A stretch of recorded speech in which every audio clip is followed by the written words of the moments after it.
सूर्यवंशी योद्धा से शूद्र बनने का सच। क्या आप जानते हैं कि इतिहास के पन्नों में एक ऐसी साजिश दफन है जिसने शक्तिशाली सूर्यवंशी योद्धाओं को रातों रात शूद्र बना दिया? बाबा साहेब डॉक्टर अंबेडकर अपनी किताब हु वर द शूद्राज में बताते हैं कि शूद्र कोई अलग जाति नहीं, बल्कि वही क्षत्रिय थे जो कभी राज करते थे। लेकिन फिर क्या हुआ? क्यों कहा गया कि तुमने हमारे वंश को बांध दिया?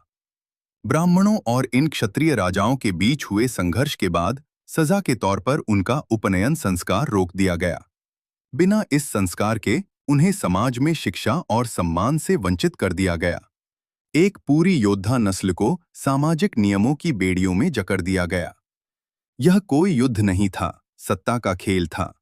ब्राह्मणों ने शूद्र क्षत्रिय को उनके अधिकार से वंचित कर दिया, उनके यज्ञोपवीत छीने, उनका गौरव छीन लिए और फिर श्रृंगवेदा के अंत में एक नया श्लोक जोड़ दिया गया, पुरुष सूत्र, जिसमें कहा गया, ब्राह्मण मुंह से क्षत्रिय, बाहु से वैश्य, जांग से और शूद्र पैरों से पैदा हुए। झूठ बाद में गढ़ा गया, झूठ।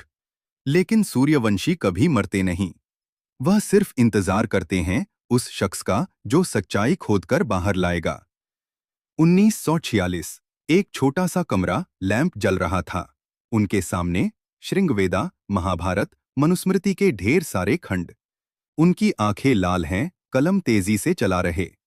शूद्र कोई अलग जाति नहीं थे, वह आर्य थे, सूर्यवंशी क्षत्रिय थे।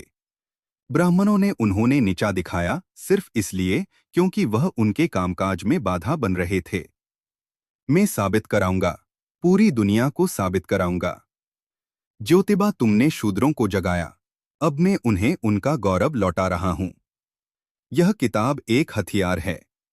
यह कोई किताब नहीं, बम है। ब्राह्मणों के महल पर फेंका गया बम हमें बताता है कि गुलामी जन्म से नहीं, साजिश से होती है। यह कहानी पतन की नहीं, बल्कि उस अन्याय की है जिसे बाबा साहेब ने दुनिया के सामने रखा, ताकि हम जान सकें कि हमारी जड़ें कितनी गौरवशाली थीं। इतिहास के ऐसे ही कड़वे सच जानने के लिए चैनल को सब्सक्राइब करें।